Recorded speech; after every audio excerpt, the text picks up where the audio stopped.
Good morning from Singapore to Seattle. So I've got a guest that's a traveler I greatly respect. Michael Navin said you must convince this guy to appear on the show, so to speak. And it took a little convincing, but I bring you Wee Cheng Tan from Singapore. Hi, Stephen. And I want to start with your home country and how you brought the first UNESCO World Heritage Site to Singapore. No, I didn't really bring it to Singapore. It's rather I raised the awareness that there could be a UNESCO World Heritage Site. So that was about 10 or 12, maybe 12 years ago.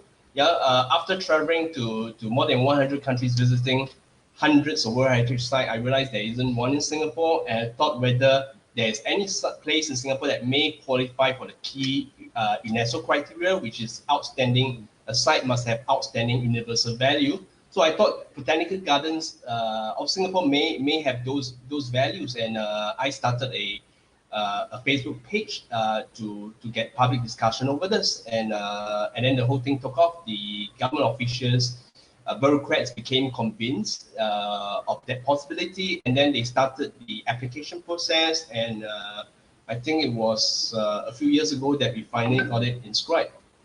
Fantastic. And so what is the site? What? Sorry. Oh, Singapore. What is the site? Singapore Botanic Gardens. Basically, it is a public garden set up by the British colonials more than 100 years ago. Not only is it a pleasure garden open to the public, it is essentially a place where they experimented with many tropical plants, plants like rubber plantation, for example. They evolved a new technique to actually tap the rubber, yeah, and then that took off, right? They experimented with rubber, pineapple, and other tropical plants, and then once they evolve a new technique, they then plant all these set up plantation across the many colonial possessions of British Empire. So that was significant, and that is why it qualified for the criteria outstanding universal value. Yeah, and today for tourists, it's a very interesting place. It's a very beautiful garden right near the heart of the city, just minutes away from the city center, and it's a large open area. Yeah, so very pretty. Fantastic. And how has the buzz for crazy rich Asians changed tourism in Singapore, or hasn't it? Well, I guess it changed the perception among a lot of people elsewhere. Yeah, previously Singapore somehow has this image of a very efficient but boring kind of place, and the movie make it very exciting. Yeah? And so people get excited, and they come over to have a look at some of the, our very interesting culture, the good great food over here, yeah, and also the new architecture apart from the older ones. If you read the denouement of the series, and the third book ends up in the Botanical Gardens, so there's a tie-in back there to the UNESCO sites. Yeah, you mentioned you've been to hundreds of UNESCO World Heritage sites. So talk about how those have figured into your travels. No, they are very interesting in that they are kind of a checklist. Initially, they are kind of checklist to me, yeah. But they are also, these places are inscribed or listed as World Heritage Site because they satisfy a key criteria, outstanding universal value. So if you're not familiar with a country, an easy thing to do is to find out which are its UNESCO World Heritage Site. Now, many countries will have sites which may not be as well known as the Great Pyramids or the Great Wall of China, yeah. But they are listed because satisfy those criteria, and then you do a bit of research, yeah, a bit of reading up, then you find out what are they significant for, and then you learn a lot about these countries and their various characteristics. And is one of your goals to visit all of them, or are you? Your systematic. So, like, for instance, my travels, I feel like in Europe I often don't bother because there's so many cathedrals, but if I'm in a country where there's only one or two, I'll make a big effort to see it. Yeah, it is a key. If I visit a particular country and they have a UNESCO site that is easy to reach, why not? Yeah, that is a very interesting thing to look out for. But of course, if the UNESCO site is located in a more remote area, then you need to think a bit more carefully whether you want to fit that into your itinerary or your schedule. Now, some countries have got UNESCO sites that are located in very remote places, are very difficult to reach. And some, in fact, some UNESCO sites they do not even allow easy public access, right? Yeah. For example, the Japanese city of Fukuoka, there's UNESCO site which is a group of I think there's basically one island of Fukuoka. But Fukuoka is easy to reach, but that UNESCO site is a sacred Shinto island, and you have to it is only open to the public once or twice a year, and then there are a set of rituals. So in fact, you have to participate in those rituals before you can even get onto the island. So it's almost impossible, yeah, to visit those sites. Oh, wow. So is that the hardest one? Have you attempted that one, or have you done any others that have been? That one. I don't think, I suspect no non-Japanese not many non-Japanese have been to that island. Yeah. Huh. It has to be a right time of year, and then you probably have to apply well in advance and satisfy those criteria. Then you can get onto that island. Yeah. And some guy named Lee with a baseball hat is saying, "Who is the best driver you ever saw in Wallace and Futuna?" Oh, Wallace and Futuna. Oh, okay. Well, that was quite a few years back. I think that must have been about 8 years ago when I went there, and in fact I bumped into him at where was that? At Brisbane Airport, at Honiara Airport, Solomon Islands. Yeah, I bumped into him. I thought he looks familiar. Up to then I've only seen him online or on his blog site, and then we started talking to each other, then realized that we really knew each other and have a strange certain messages before. And then we flew from Solomon Islands to Nauru, yeah, and then I can't remember, was it the same trip? I think the same trip, and I think he went on to somewhere else for a week or two, and then I went on to different places, different groups of islands, and then finally we bumped into each other again in Wallace and Futuna. Yeah. Yeah. Fascinating. Would you be able to market Wallace and Futuna as a tourism bureau destination, or is that a hard pass for most people? I think it's possible. I have spoken about Wallace Futuna on a few occasions in Singapore, actually. Yeah. I think I did a presentation, Wallace Futuna, a short presentation, and then I mentioned again in other contexts as well. Yeah. I think it's just difficult to reach. It's very remote. You have to spend quite a bit of, not too much, but you have to take a little bit of effort because flights there are not that frequent. Yeah, you fly via either New Caledonia, New Caledonia, or via Fiji. You have to get there. Quite a bit of an effort, but it's fairly interesting. Yeah, a small territory with 3 kingdoms, a French territory with 3 kingdoms there. A bit autonomous, semi-autonomous, and I actually saw the king, one of the 3 kings. There was a festival, and the king was there, and the French governor, or I think they call it High Commissioner to Wallace Futuna, was there at the festival, and yeah, it was very interesting. Yeah, and we drove around the island as well, have a look at some. I remember a few groups of ancient ruins, old ruins. Yeah, just a very, very laid-back place. Yeah. Fantastic. And let's change the temperature a lot. Michael's request was he wants to hear about going on a Greenland Inuit seal hunt.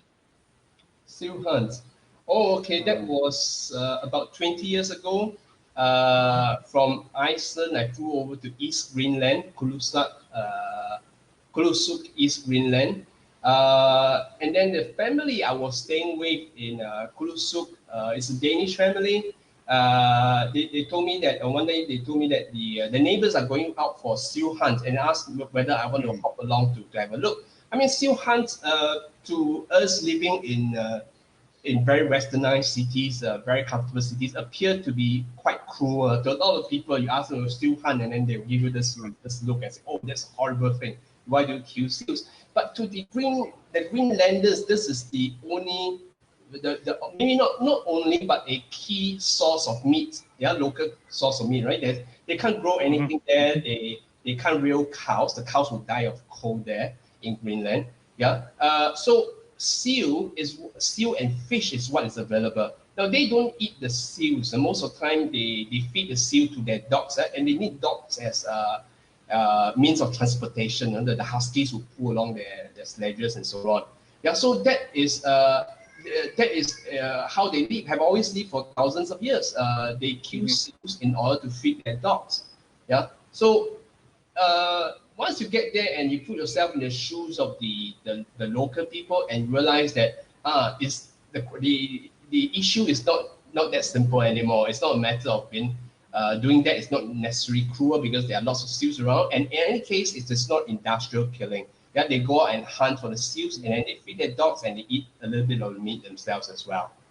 Yeah. So I went out on a seal hunt and I look at how they do it and the nuances and so on, and see how they react when they spot a seal, and then how they aim and shoot at a seal, and then how they go onto an iceberg to get the seal and pull the seal back to the boat. It's quite a bit of work. It's not mass shooting. And on one occasion, I can't remember how many did they kill on that single occasion. I went out with them, but it wasn't that many. It wasn't like mass killing.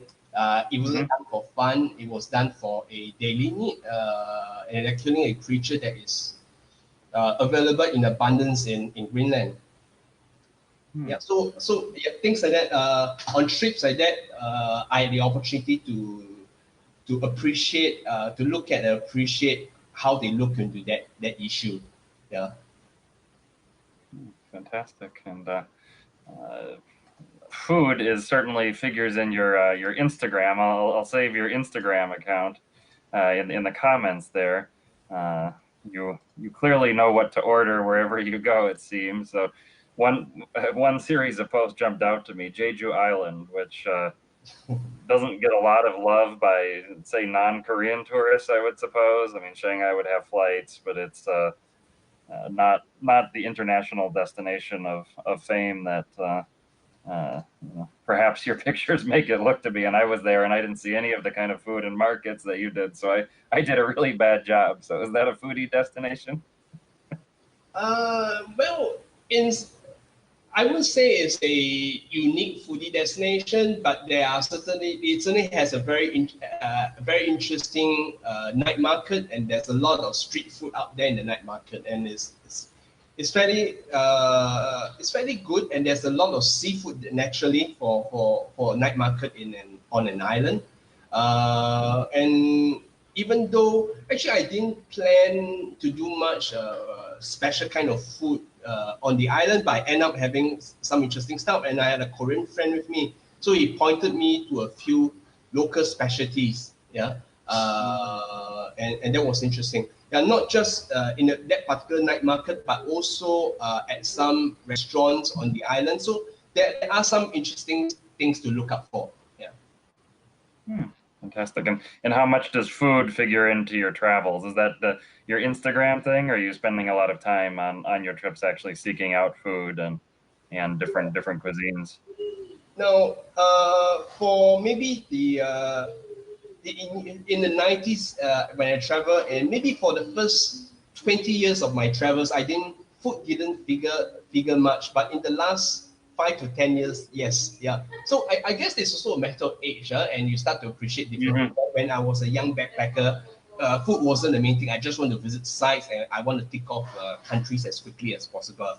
But only as I get older and I traveled more places, I realized food becomes something important to me and my friends. And in the last 5 or 10 years, I've been traveling with friends, and then together with friends, it's also easier to eat when you travel with friends. When you travel alone, it's very difficult to order to order different things and try them. Yeah. So because in the last, I think the last 5 to 10 years, I've been traveling with a number of friends, and then we look out for food, specialty food in a particular area. So food then becomes important to me, and in fact, in recent years, some of my trips are just dedicated foodie trips. Oh, okay. Wow. Now we'll go back to some of your earliest travels where you were collecting a very different thing than food experiences, and you're going to give us a bit of a tour of your collection. So you, as I understand, became fascinated contacting embassies and tourist offices in the 80s, 90s for whatever materials, propaganda, publications they would send you. So let's see some of your collection if you have Yeah. them handy. Yeah. Now here there are some old tourist brochures from the old Yugoslavia. Huh? So those were the days of Yugoslavia, right? So I started collecting in the 80s when I was in my teenage years. Yeah, I wrote to the embassies and tourist offices, get their brochures. So you see, I not only get tourist brochures, but I also ask for information or any literature about the country. So it includes a lot of political propaganda, which actually fascinates me as well. So my Yugoslav collection includes, of course, all these pamphlets and tourist brochures. See, these are the days when you have Yugoslavia advertising for the Adriatic coast, right, which is of course now part of Croatia. Yeah, stuff like this are very interesting. But I also later on, when the Yugoslav wars broke out, right, when the federation fell apart, then I started to get political propaganda as well. Huh? I wrote to the press officers of different newly independent states. Yeah, and I get stuff like that. Yeah, this booklet tells us about the breakaway part within Croatia, the Serbian breakaway parts, right, called Krajina. Right? This country existed for a short while, and then eventually by 1995 it collapsed and fell to Croatia. This comes from the Serbian government. At one point, they were sending me this every month. It's a bulletin about their interpretation of news events. And then this is a Croatian government this is a Serbian publication about alleged Croatian war crimes, during the Second World War, right? Yeah, and this is these are Slovenian booklets about their cause for independence.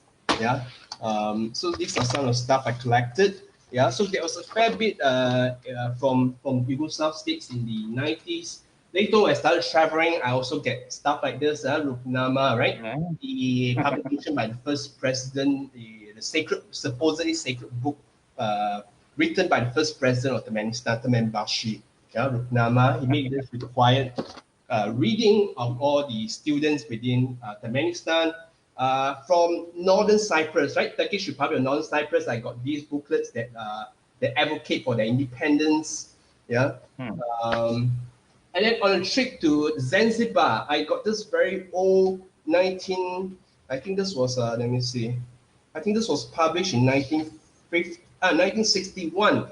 Yeah, shortly after its independence from the British Empire. But before before the coup d'etat or revolution, that wiped out virtually its entire Arab population. So it used to be an island ruled by the Arab aristocracy. Yeah, but then after revolution, they were all either massacred or they fled. They had to flee. So it was kind of a ethnic cleansing as well. Then this is from Libya, the Green Book of Colonel Gaddafi. Yeah, this is the book, the little green book that all Libyans at one point had to study. Yeah. Now in Ethiopia, I got this very interesting. So this was published, I think, in maybe around 1950s, right? Eritrea hails her sovereign. So when Ethiopia incorporated Eritrea, yeah. So you see, is the portrait of Haile Selassie, the Emperor of Ethiopia. Yeah. So this is a very interesting booklet which I actually found in a small bookstore in Addis Ababa around about 12 years ago. Yeah. So this was maybe 1952 publication. Yeah. That basically talks about how Ethiopia has incorporated Eritrea and they're celebrating it. Yeah. And then this is a tourist brochure, Palmyra, Syria. Yeah. Of course, yeah. Yeah. Published in their heydays, before the monuments were destroyed. Yeah. More Gaddafi propaganda. Libya, Guide to Libyan Jamahira. Yeah, I visited Libya in 2008. Yeah, before the fall of Gaddafi. Yeah, and that was, I think that was his 40th anniversary of his 1968 revolution. So even then, no one could imagine he could have fallen. Yeah, so there were books like that. Gaddafi Boys in the Desert. Yeah, 2008, 2007, I visited Yemen. So the happy days of Yemen. Yeah, land of the Queen of Sheba. You're making so many of us wistful that we've not had the opportunity you had at the time you had. Yeah. I've not been to Iraq, but I got this from the Iraqi embassy, Iraqi Airways office in Singapore at one point. So this was sometime in the 90s when I got this, for 80s or 90s. This was from the Bulgarian embassy when it was still communist Bulgaria. Yeah, much on your people, very, very socialistic language. Some stuff from the Bantustan in South Africa. So if you, I don't know whether you recall, right? Yeah, before apartheid was overthrown in South Africa, they had a number of supposed independent states were not recognized by anyone else. So one of them is Sky, right? The apartheid regime set up a few puppet states, 4 puppet states within the country. Yeah, and declared them independent. So this was Sky, the publications from Sky. Still look very fresh from the 80s. This is still, and then this huge map of Sky. Sky is actually a very tiny entity. Yeah, the map of Sky. Yeah, Republic of Sky. Can you tell us what the Republic of Sky is? Well, it is in near what is today Port Elizabeth in East London, a tiny territory with the key ethnic group living there is Xhosa, which is Nelson Mandela's ethnic group. So this puppet state was set up. Theoretically, the apartheid regime wanted to convince people that we are giving the Africans freedom by setting up all these supposed independent states. So these states were declared independent, and then they tell them, well, we don't need to give free vote to the entire population of South Africa because they have the Africans do have their own independent states. Yeah, so the countries like Ciskei, Transkei, Botswana, and Venda. So 4 supposed independent states. So I wrote to 4, but Ciskei sent me the most number of materials. They sent me a few books about that supposed country. Yeah. So even some tourist brochures. Yeah. Wow. Stuff like that. Huh? So these are So I mean, this will be an example of an unrecognized state, right? Yeah. That will be on the checklist of some of us. Yeah. Well, Nomad Mania would be 15 territories by now, but. So this Soviet brochure, right? Soviet Georgia, yeah, Soviet Transcaucasia, right? Yeah? And then there's a booklet all Central Asia, Guide to Central Asia by Aeroflot, the then Soviet airline, now Russian airline. Soviet Uzbekistan, yeah, and so on. Let me see what else. So Turkmenistan, then they call it Soviet Turkmenia.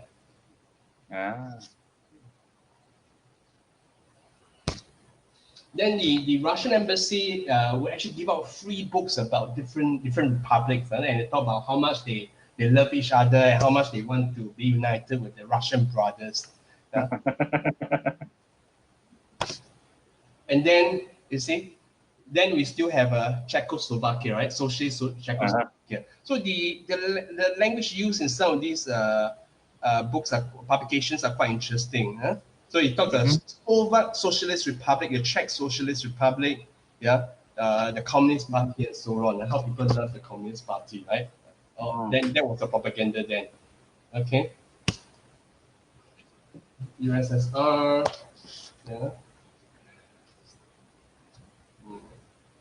alliance of the different supposed different fraternal republics of the USSR. Stuff like that. Yeah.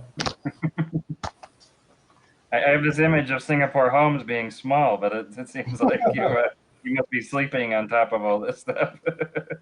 Syria, the tourist map of Syria. Oh, wow.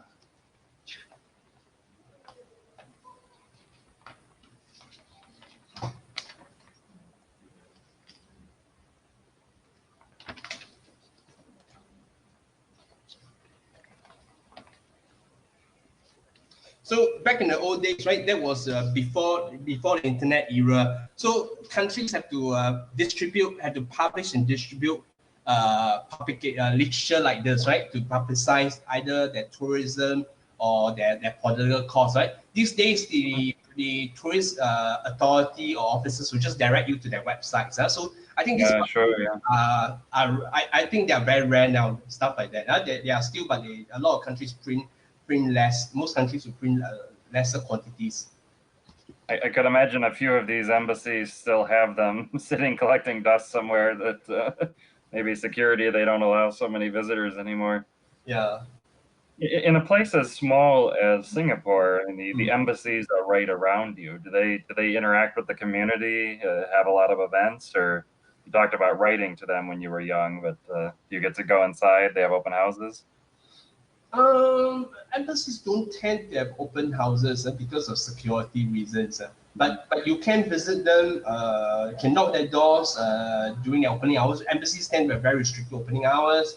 Yeah, you can write to them, and most of them actually have websites now. Yeah, I suspect the number of people visiting embassies probably a lot less.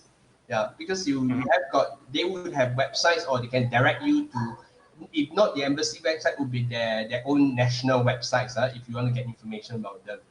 Yeah. So, but do they have open house activities? Some of the embassies are quite active, or they may have cultural institutes that would hold activities. Maybe not the embassy per se. Some of them do participate in some of the tourism fairs. Certain countries may have certain festival from time to time, dedicated to cultural aspects of the country, cultural tourism aspects for promotion. Yeah. And what's it like to have am I correct that the connections between Singapore and Malaysia are closed for the first time since World War II? Yeah, both countries have always been very close. Right? In fact, Singapore was once part of the Malaysian Yeah. Federation. Yeah, but because of COVID-19, right? In April, since April, the border has been closed. Yeah. So this is the first time the border was closed in many decades. The last time it happened was Second World War, right? Yeah, when the Japanese forces actually first occupied the mainland Malaysia, and then when they reached the Straits of Johor. Yeah, the bridge was blown up. The bridge connecting Malaysia and Singapore was actually blown up by the retreating British army.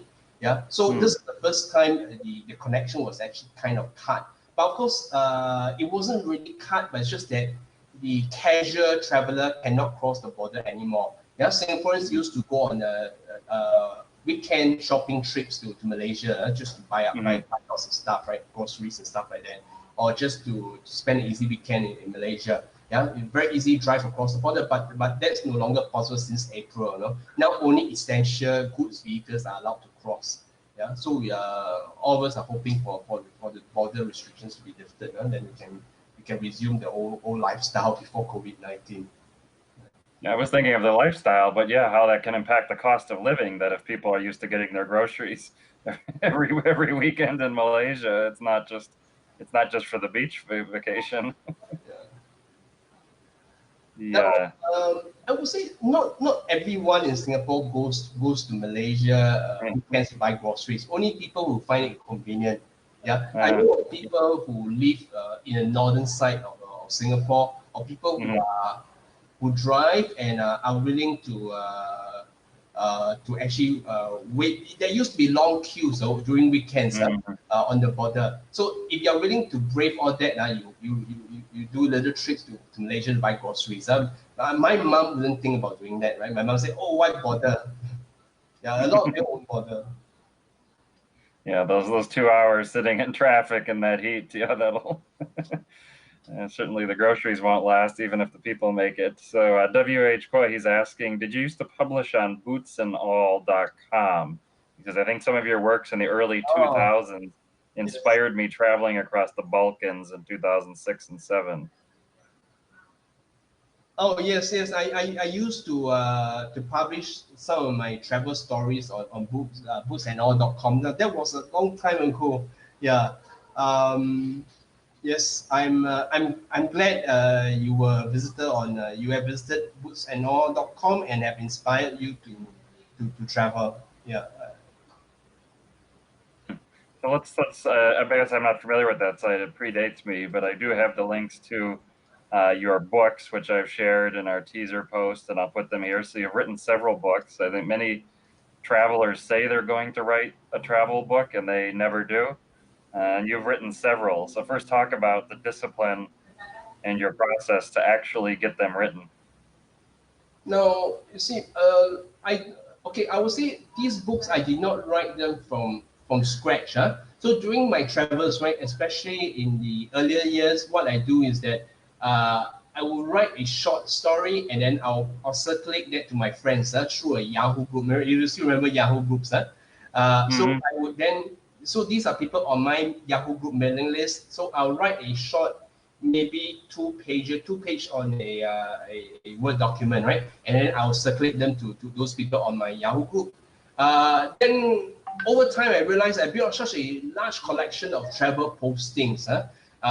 And I thought, okay, maybe I'll merge them together. I'll select some of them. I'll rewrite some of them. But at least there is something to work on. Huh? I'm not writing from scratch, right? So Mm-hmm. first from the old postings, I expanded them into those books that which have been published. Now the only of course it requires quite a bit of discipline. So the actual writing part is actually I would say can be quite painful because if you're trying to publish something, you need to rewrite a lot of stuff and get people to read it Mm-hmm. again and again to proofread for you, right? In case there are errors and so on. And after a while, you get so tired. So it's a very tedious process. You definitely need a lot of discipline, especially when we probably would rather spend the time to travel, right, than to write a book, right? Yeah. So it's you need quite a few months to actually, even when you're not writing from scratch, it still take a few months to actually put everything together and into a book. Now then I became very active on Facebook after Facebook appeared. Then my discipline is kind of just dissipated, unfortunately, right? Yeah, because in my travels, I would post my photos. I would write very short paragraphs. Yeah. So I don't know. I realized that in recent years during my travels, first I have to write my own travel notes. So that takes a lot of time. Then I make Facebook postings on my photos and very short paragraphs about what I've seen and my travel experience. Then at the end of that, I have no more time to write any book at all. That's why I've not written a book for the last 10 years after I got active in Facebook. Unfortunately, right? So that's how much of discipline Delete now. Facebook. That's the video will be disconnected now as once we've said delete Facebook. So you did devote an entire book to travels in West Africa, even being able to visit places like Timbuktu that very few travelers of the younger age have had the opportunity to visit. So talk about what really stands out in West Africa for you. Well, West Africa, I would say is a region where there are very few tourists. For the amazing things you can see there, there are very few tourists simply because the tourism infrastructure is not quite there. There's a fair bit of bad reputation from law and order issues. Mm-hmm. I never really feel very safe in West Africa. I have to be alert all the time simply because of I would say corrupt police more than anything else. So it is one of the few places in the world where the police have a bad habit of stopping people on the streets, especially foreigners on the street, and ask for money. Yeah, so that happens to me quite a fair bit in countries like Guinea and Conakry, right? I remember on the Mm-hmm. main street of Conakry, I get stopped by police every like 100 meter or 200 meters, They stop and they'll just say, "Give me money." Yep. So they can't speak a word of English except "Give me money." That they know, right? And then they have guns, and you feel very intimidated. And sometimes, I mean, most of the time, you just pass them a dollar, they'll let you go. But it is still very annoying, right? Yeah, I try not to give away money like that, but sometimes you just want to get it done fast. You don't want to waste time with them, so you just pass them a dollar when they ask for it, and it is quite intimidating. Yeah, and then I feel like a thief walking on the streets, right? And then at many West African airports, I get stopped by police within the airport to ask for money. Yeah, so that was very intimidating. Yeah, they tend I know I think they do it to a lot of nationalities, but they tend to do it more with Asian-looking people. That is how I feel, right? Yeah, maybe Asians give out money too easily. Or maybe there are a lot of Chinese businessmen or tourists from China who just pay out bribes easily. Yeah, such that any Asian-looking face I get stopped and get harassed for money at many West African airports. Yeah, so that's very, very annoying. But having said that, it is a region that is fairly interesting. Yeah, a lot of traditional cultures and rituals are still there today. Yeah, maybe because it is also unfortunately due to the fact that there's not much economic progress in the last 50, 60 years since independence, right? So the villages, the rural areas are not developed, therefore the traditional culture ceremonies, they remain there. And I was lucky in going to Mali before Mali became a no-go zone. I was able to visit Timbuktu, the Dogon country, and get a village in Dogon country to perform a ceremony for me to have a look at the mass dance. That was quite interesting. Yeah, I flew into Timbuktu and then spent a few days there looking at this very beautiful, legendary city, and then left overland, yeah, towards the Dogon country. So the landscapes was quite amazing, beautiful, wide open landscapes. People dressed in, it's as though they were dressed like that.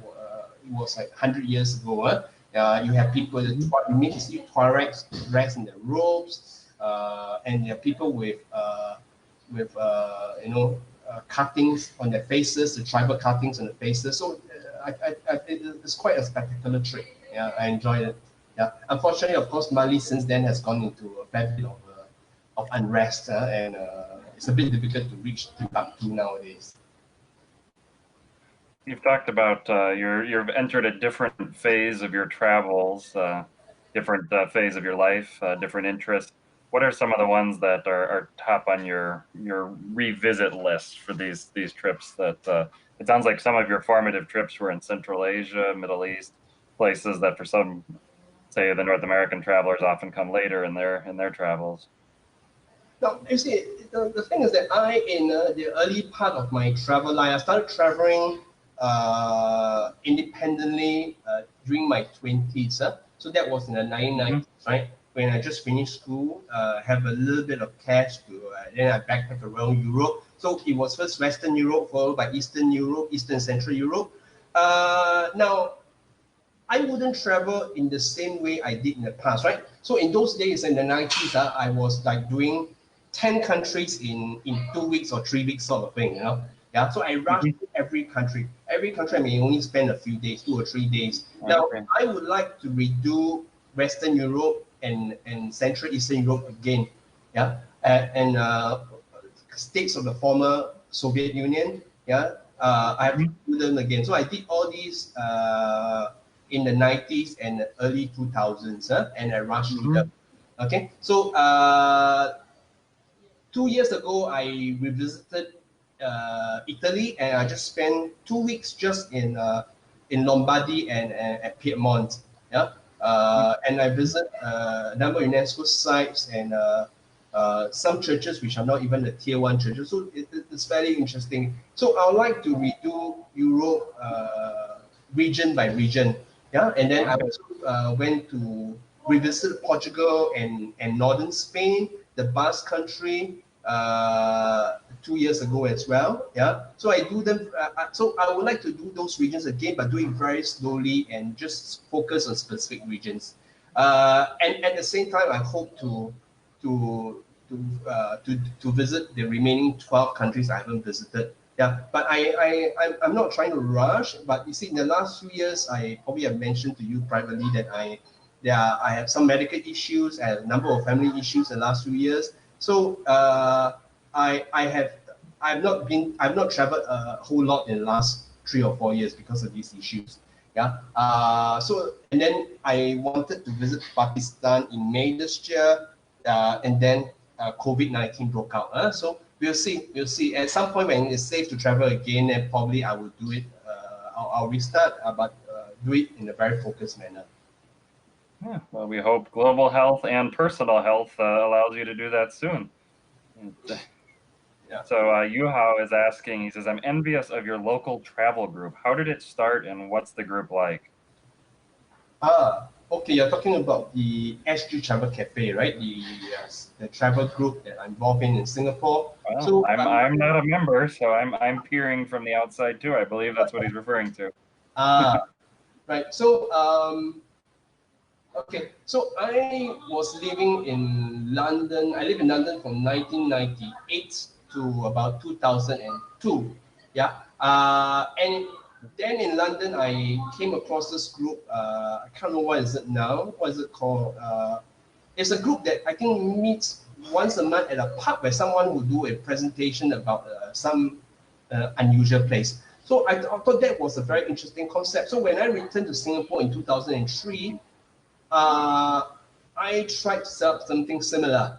Yeah, and so as a travel cafe took off, maybe not in a formal way. At first, it's just gathering some friends together to meet at a restaurant and someone would tell some stories or just social gathering. But eventually, by 2007, we decide to formalize this, and we have a first we have a website, but eventually now we focus more on the Facebook page, where we post we have a more formal way of announcing our monthly gathering. So since 2007, we will actually meet once a month, yeah, and there will be 2 presentations on a fairly unusual place, or can be a place, can be a festival, or some aspect. Yeah, so there will be 2 presentations every month. So since then, for 12 years, 12, 13 years now, we have 2 presentations every month.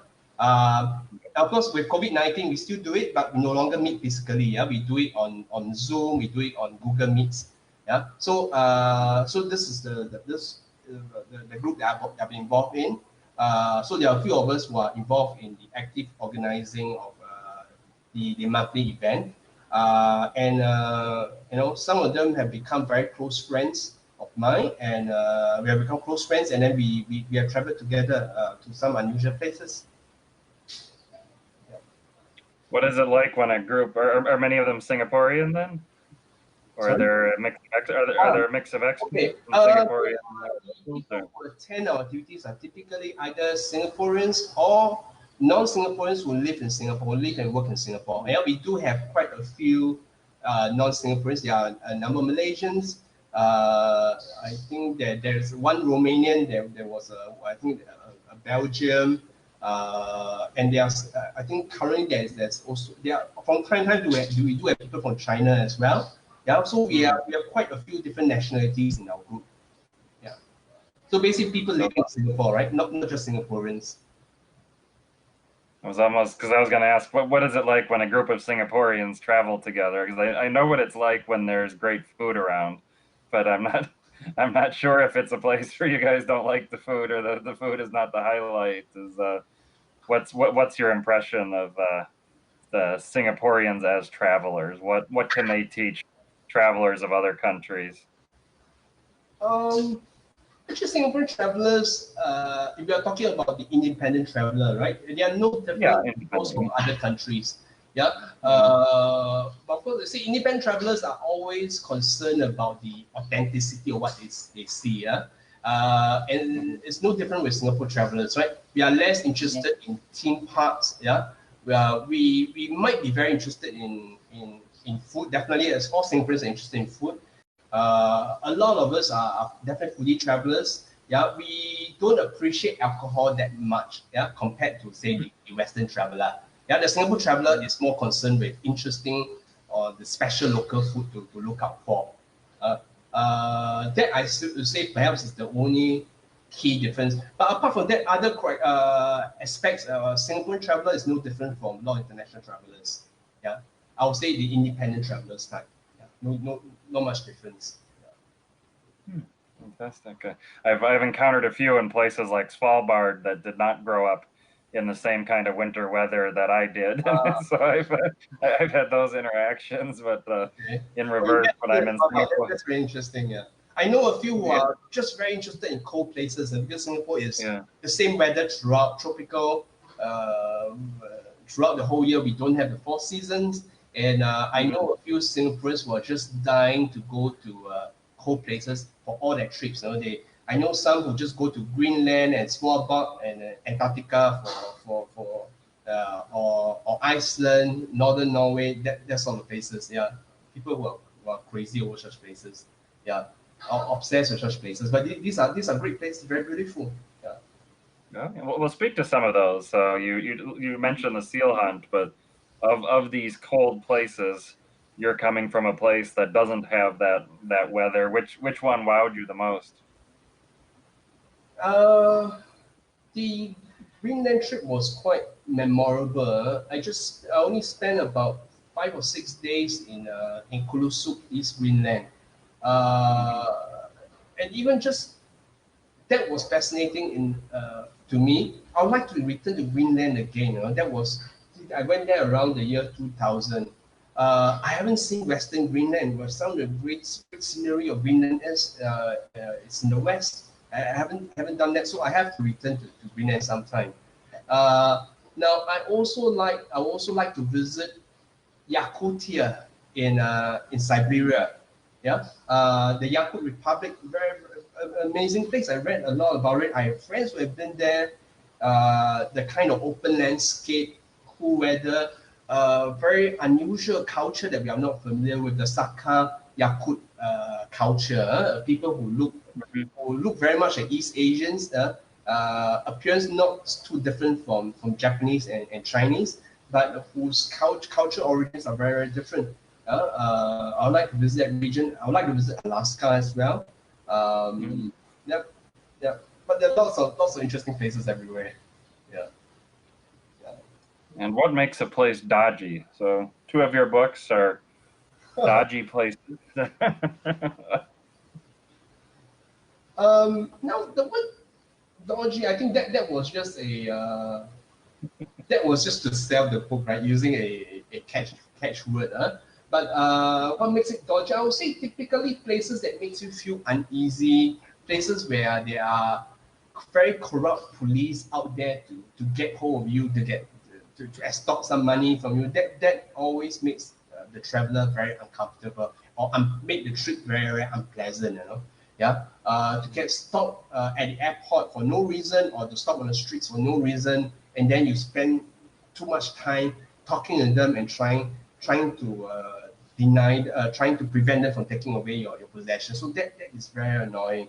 Or places where you take a photo and suddenly the police appear from nowhere, and then one thing threatening to throw you in prison or to charge you in court, yeah? But in reality, they Mm, just want some money from you, right? Things like that have happened.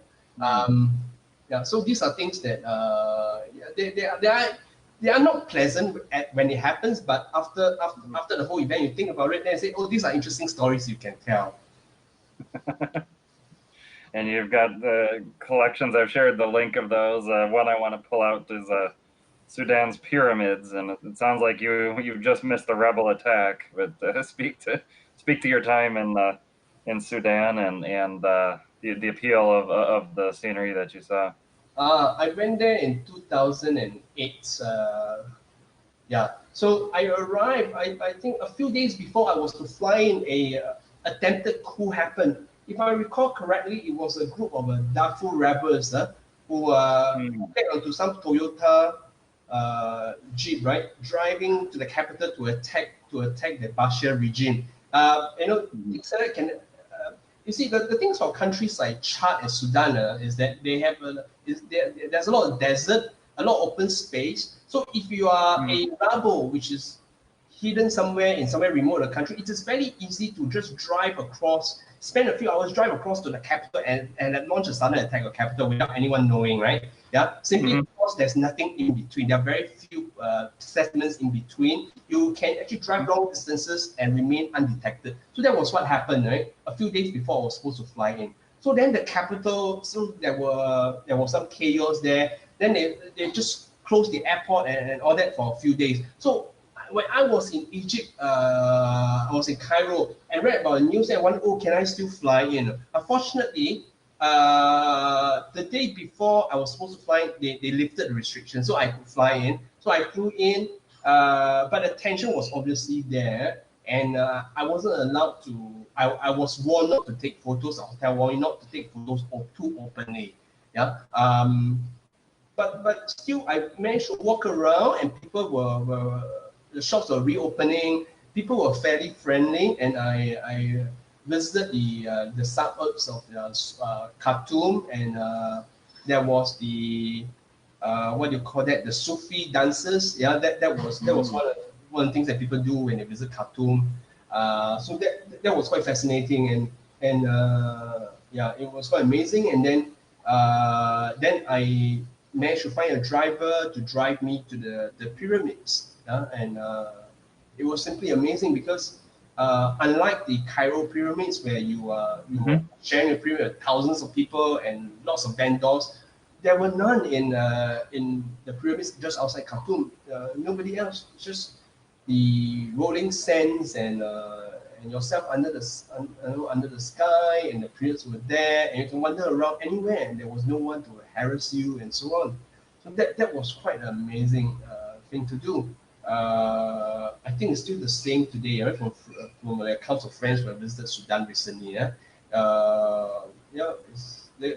It's still a country where very few tourists go, and you pretty much have all the pyramids, hundreds of pyramids to yourself. That's amazing. But Sudan is a very large country. I would have only done Khartoum and the surrounding areas, the pyramids near to it. I haven't gone to the other parts of the country, and I'd like to return one day when it's easy to travel around. When I was there, I had to get permission to take photos. To take photos, you have to apply for a permit. So that was 10 years ago. I heard this permit has been abolished. I'm not even sure. I think at that point we also need permit to get out of the capital. I'm not sure whether that is still needed nowadays. Yeah. So I think many countries, even Sudan, are relaxing some of the old restrictions on tourism. Yeah. And from your next Dodgy collection, I'm curious what it's like to be in an island nation that is under threat of volcanic destruction. So the Comoros doesn't get mentioned all that long, certainly not when the top is about to blow. Okay. Yeah, that was around the year, I think that was 2003. Yeah, when the big volcano on Grand Comore, where the capital is, right? That was threatening to blow up, but eventually it didn't blow up. Yeah, it didn't blow up. It does erupt from time to time, yeah. But when I was there, there was all this cloud. It was bubbling, and this cloud in the sky, you can see it. So we were wondering whether it would erupt, and fortunately it didn't when during those 2 days that I was there. So it was interesting in that now firstly when you arrive, you notice that most of the people on the flight will be the returning Comorians from France.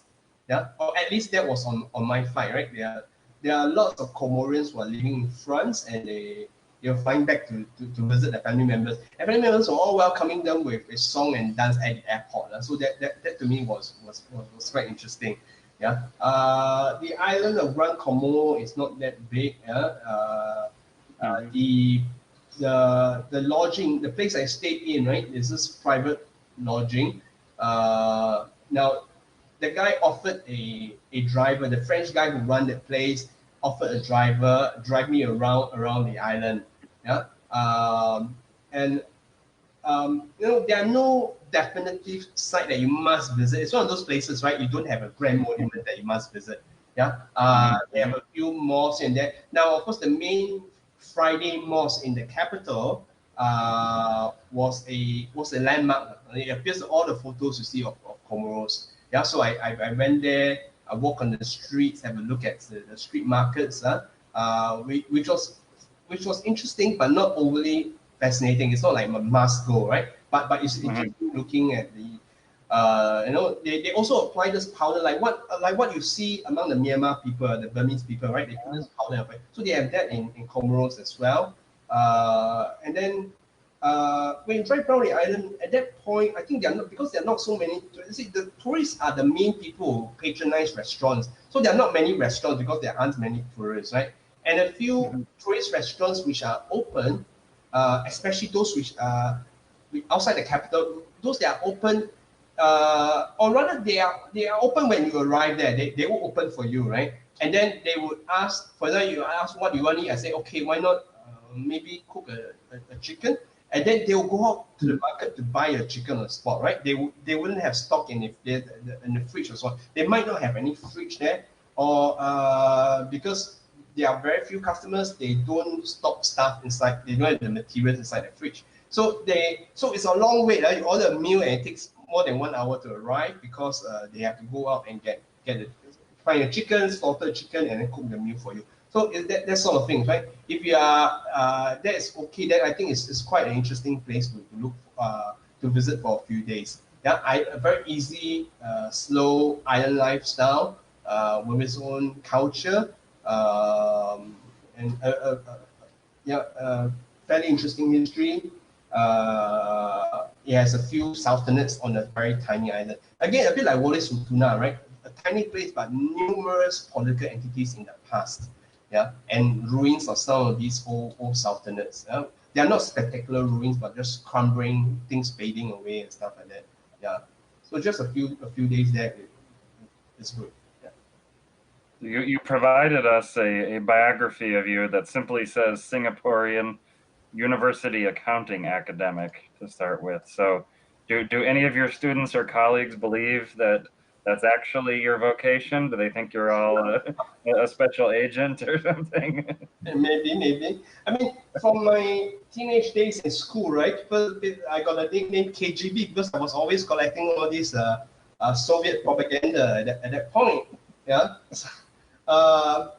Some of my students are aware because nowadays students, what they do is that they Google their professor's name, right? And then they're like, oh God, you're a traveler. And then some of them would actually approach me and ask me about my travel. Some of them do. Yeah. Some of them may never know because I make it a point not to discuss these things in my classes. No. You don't want to give them the impression you're cooler than they are, right? No. I don't think I'm cool at all. I'm just getting old, just fading away. I think everybody watching will disagree. We'll close with one story I should have asked you, but I haven't. So, what comes to mind? The not the quiet, humble university accounting professor, but the dynamic double agent around the world. Any incident or story that pops to mind? Any interesting stories? Now, actually that's a difficult question, right? There, if you have visited more than 100 countries, these experiences accumulate, and sometimes you remember. It's difficult to find something that is the most interesting. Like, sometimes people ask me, which is the most beautiful or the beautiful country you've been to, or the one that you best want to return. Then I'll be stunned there and think, okay, what am I going to say? Which one should I talk about? It can be difficult to rank some of these places, right? Now, definitely, maybe one that I thought about recently was an experience in. Interesting episode was in Eritrea, when I visited about 12 years ago. Yeah, I was in Massawa, the coastal, the port of Eritrea. Just wandering around in the old town. Suddenly, I came across this handicapped Japanese man, Asian-looking man, right? So, what is this elderly Asian-looking person sitting on a wheelchair in the middle of what looked like a slum in this Eritrean town? And he was talking to a number of local people. So I walk over there and say hi to him. In fact, before he said hi to me, he said hello to me. And then it turned out that he's a Japanese American who is virtually semi-retired in Eritrea. You know? Now, what happened is that he has lots of interesting stories, right? Now, firstly, he told me about, of course, I was curious, what was he doing there? Now, he got involved in a kind of a aid program or NGO trying to help the Eritreans while they were still fighting the Ethiopians. So they were trying to, because there was also starvation, there was also famine in Eritrea. Yeah, so they were trying to supply food to people in refugee camps in Eritrea. Then after Eritrea gained its freedom, he went over there and then to help them to set up coastal farms, fish farms, yeah, in order to get some to rear fishes, right, for domestic consumption. So he was involved in that program. So that's how he landed up in Eritrea.